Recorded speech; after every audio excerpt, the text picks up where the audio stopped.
I was watching an amazing YouTube video over the weekend by a lady by the name of Stephanie Perry. Stephanie Perry co-founded an incredible community called the Exodus Summit, which is specifically designed for Black women that want to live abroad, move abroad, or are already living abroad.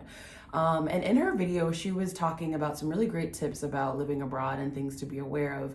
But she talked about fear, and she mentioned how the goal is not to get rid of fear and to not feel fear, but to be able to do these things that we're doing, especially the things that we have to face to move abroad, alongside fear. And so when I heard her say that, and I've heard her say it in other videos, I was like, okay, I need to marinate on that for a bit. And so that's my inspiration for today's video. Hi, I'm Jaylyn. I am the dancing therapist and the passion coach. Welcome to my YouTube channel, where I talk about all things dance, all things therapy, and all things about living a passion-filled life. Disclaimer, yes, I am a licensed therapist. However, I'm not your licensed therapist. So nothing I say here is meant to be therapy, or replace a relationship with your own personal mental health therapist. So let's talk about fear. I'm gonna speak about it from my specific experience on this journey of living abroad for an indefinite period of time. In my earlier videos, which you should definitely check out, I talk about how I turned a vacation that I had planned for 2 weeks to Accra, Ghana, and I decided to change it to a full move abroad in less than 3 months. The fear has come up a lot since I've been on the other side of this move. And I want to talk about 3 main ways that I found that fear shows up for me and what it's kind of attached to. And maybe some of it might resonate with you.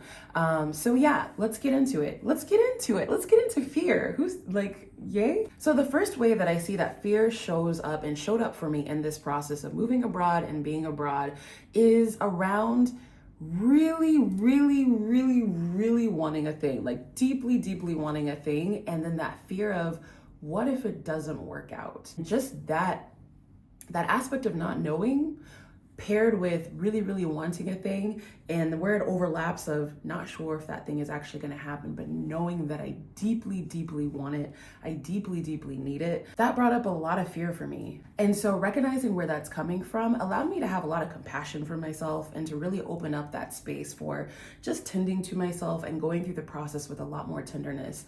Recognizing that this is something that I have a lot of clarity on, that I needed and I need for my life right now.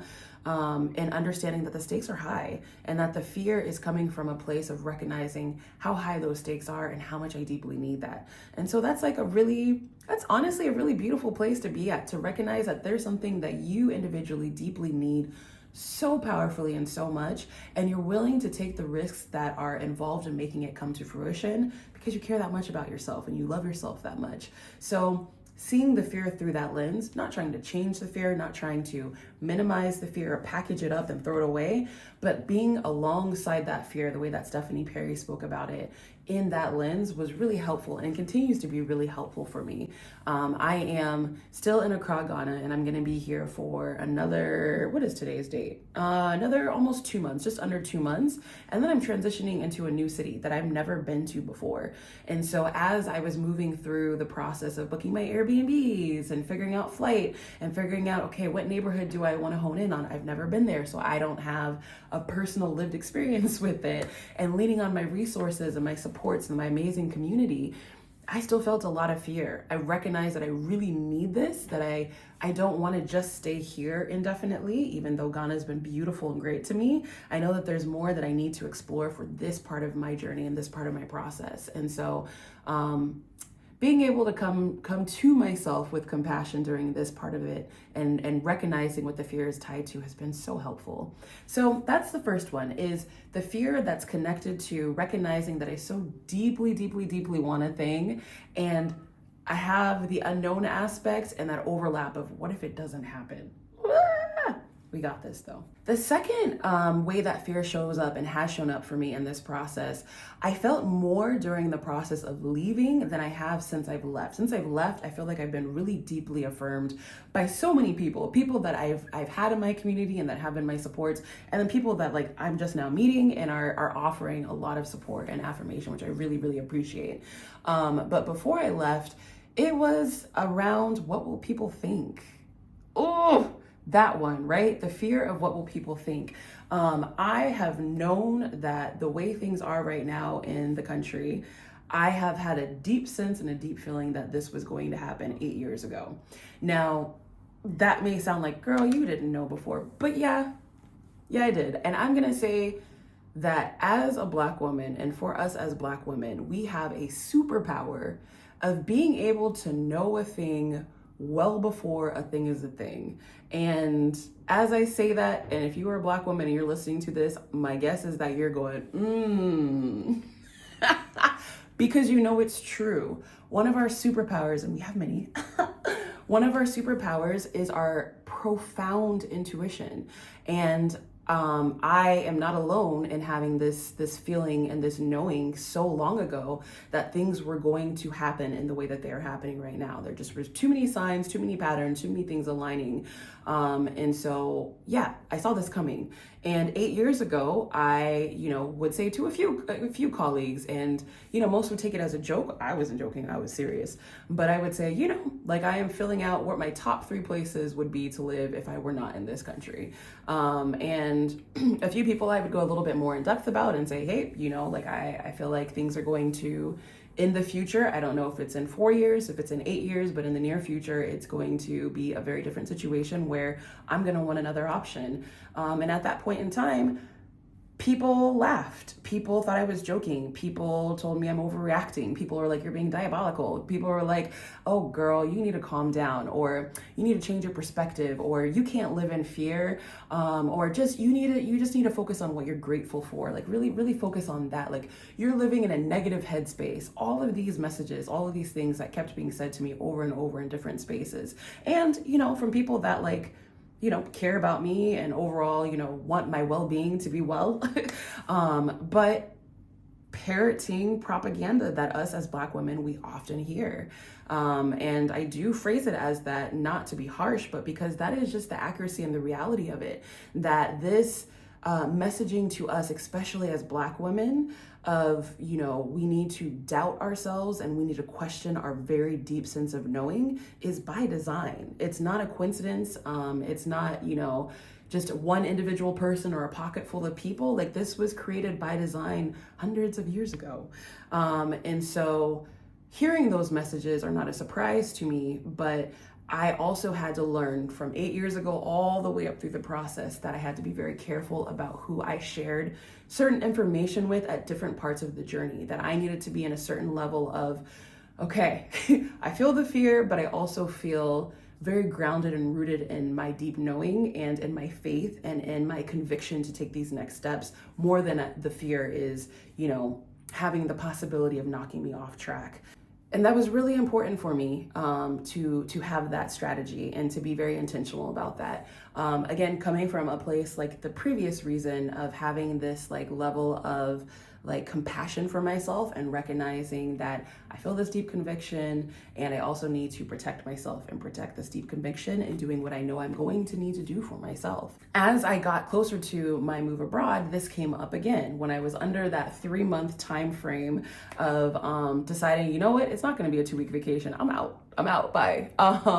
It came up strongly, this fear of what are people gonna think? Here I was working this city job, unionized, great pay, amazing work experience. I was learning so much and so many opportunities coming from it. And here I was about to resign from it. Just say goodbye. That's it. Yeah. And as I got close to that period of time, I was terrified about, what is my supervisor gonna say? What is, the head of the company gonna say? What are the other people that I report to? What are my colleagues gonna say? What are my family members gonna say? What are my community members gonna say to me? Are they gonna look at me like, girl, you need help? And that was really scary. And I'm so grateful that I had so many people that did not have that response, that instead the response was an immediate, I'm so proud of you, was an immediate, I completely understand, and I want you to take this space and this time for yourself. And I want you to be okay at the first and foremost, you need to be okay. And so this is what you need to do that. Then I fully support it. And so that was a really huge blessing, because it would have been really difficult, especially at that stage, to hear anything contradictory to that, to hear anything like I'd heard 8 years ago of, oh, you're overreacting, you're being too emotional, oh, you need to live in gratitude, you can't live in fear. If I heard it at that point, that would have probably set me back. I mean, I'm a pretty, I won't say stubborn, but like I am a Leo. So when we have decided on a thing, we've decided on a thing. So I think I still would have moved forward with it, but it would have been a lot harder. And it definitely would have spoken to that fear, and it would have allowed that fear to kind of take up more space in my body. And I think it would have really impacted my ability to move through all of the decisions and logistics that I had to move through. I'm so, so grateful that I had such beautiful people in my life, and I continue to have such beautiful people in my life that are able to support me in the way that I need to as I move alongside that fear. Whew.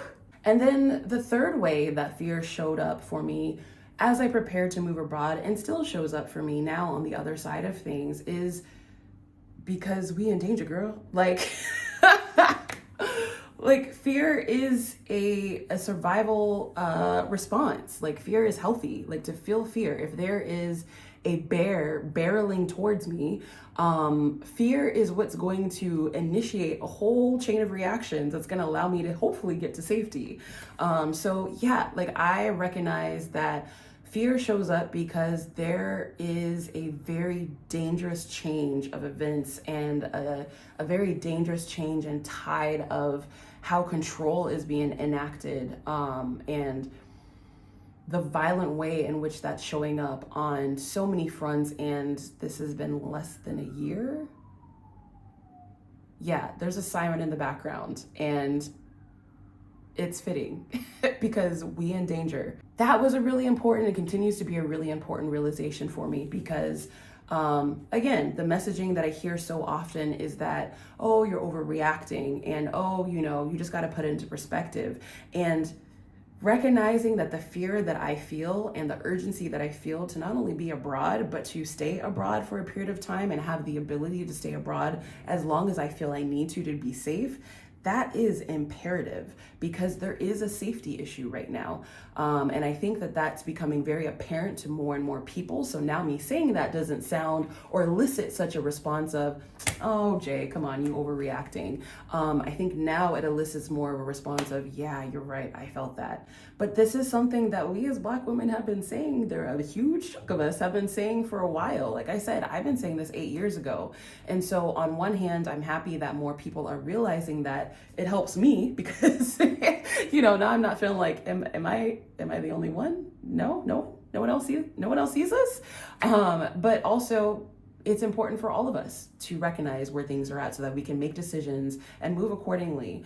And so, yeah, recognizing that fear is not always like this irrational, unreasonable emotion that comes up. Fear is very much rooted in something very real, right? There's a reason why it's there, as all emotions are. There's always a reason why it's there. And so recognizing that this third way that fear shows up is because there are things to be feared right now. Going to the emotion of fear and investigating and being curious about, why is the fear there? What is it communicating to me that I am in danger of? And allowing that to be a part of my decision-making process, allowing that to be a part of my research, allowing that to be a part of, okay, where do I need supports that I don't have right now to address the very real reasons why this fear is showing up? That has been a very imperative part of my process. I would say that last piece, especially now that I'm on the other side of the move, it was a great motivator for me getting to the move, of recognizing and staying anchored into, no, I know this is a lot of work to get this vacation into a full move abroad, but this fear and this very real danger that I'm in, I need to feel that, because I need this to help me with my motivation to go through with it. But now on the other side, it's helping me with the strategy of, how am I sustaining this, and how am I having this felt sense of, okay, where do I need to be next? Where do I not need to be? What do I need to have in place? And so it's been really helpful for me to go to my fear in that way.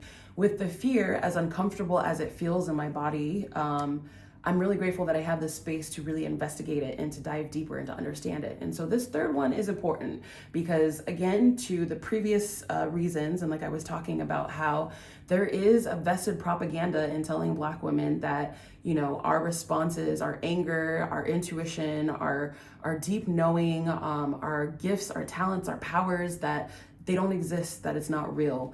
And so recognizing that when I feel fear, that there is also a very real reason why I'm feeling said fear, and that that is valid enough in and of itself. Okay, now I'm standing up because I wanted to finish this video with something that I love to do. And up until now, I've kind of done in secret, but no more secrets. I'm sharing all the tools, all the things that I be doing. And if you think it's weird, I don't care. I'm gonna still keep doing it, but I'm gonna invite you to try it. Just try it once. And if you're like, nah, it's not for me, throw it away. But if you're like, low-key, high-key, that was amazing, keep doing it. So I'm gonna do something that's called a dance affirmation. Well, I call it a dance formation. I did try to workshop a few different names, but like affirm dance, I don't know, it just didn't, it felt like a meal replacement beverage or something. I don't know. So for now, it's called a dance formation, a dance affirmation. I love affirmations. I usually use them in the morning when I meditate, but adding movement to it for me just anchors it in the body to a whole different level. And in my previous videos, I talk about some different parts of the body that can be really powerful and activating when you're wanting to anchor in certain messages or you're wanting to explore different things. And so with this affirmation, dance formation, if you will, I really want to connect to my sense of self, my I, and anything with I statements and anything about like identity and connecting to like my personal power. I really feel it in this part of my body, like the sternum, the solar plexus, this whole part of my body. Now, the affirmation is, I feel fear and I'm living in my power. Again, I feel fear and I'm living in my power. So I really wanted to make sure I have the and in there because so much about our experience as humans, it's layered, it's nuanced, there's multiple things happening at the same time. And so I don't like the word but because all of it can live together at the same time. I can feel fear and I can be in my power at the same time. So that's my affirmation. I feel fear and I'm living in my power. Okay, so we got our affirmation. So now the movement, because I really want to activate as much of this as possible. Oh, and also another thing, we're gonna add a little body roll. Yeah? So undulations with the spine are oftentimes tied to resiliency. And so I really need that as I'm going through all of these decisions and this journey and I have fear coming up, resiliency is gonna be really helpful for me. So we're gonna activate this part of the body, which is about, you know, identity, who I am, my personal power. We're gonna use this undulation, which is oftentimes tied to resiliency. So I'm gonna go, I feel fear. That's cute, right? We about to be outside doing this. You could do either side. I'm gonna do this side. I feel fear and I'm living in my power. So we just gonna give a little shake, shake, shake, shake, shake. So we're activating this chest.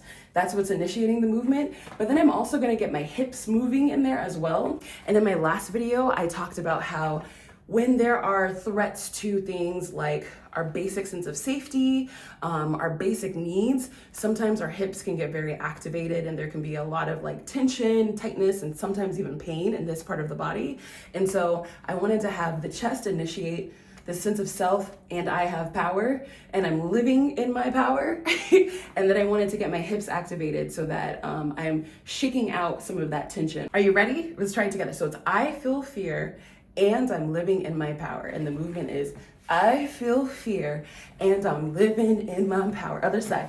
I feel fear and I'm living in my power. What? I feel fear and I'm living in my power. Again. I feel fear and I'm living in my power. Last time. I feel fear and I'm living in my power. Power. Power. What? Power. Sorry, I got carried away. How did that feel for you? Was that your first time doing a dance formation? I feel like most of us secretly do dance formations in the mirror when we're getting ready or a song comes on or we got like a hook of a song stuck in our head and we just naturally start moving. But this is an intentional dance formation. Again, I'm intentionally activating the chest for the reasons that I explained, intentionally incorporating the hips because fear and being in danger oftentimes impacts our like foundational sense of safety and things that we really need to survive as humans. And so I intentionally activated those parts of my body with the dance formation. Just rolls off the tongue. So this concludes today's video. I hope you enjoyed it. I hope some of it resonated with you, especially in the 3 ways that fear has shown up in my life during this journey of living abroad.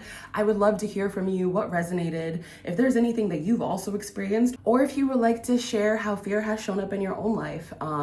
And you know, I'm always down to hear of your own dance formations if you want to share that too. Regardless, please make sure you like the video and share the video, and definitely subscribe so I can see you back here next time. All right, bye.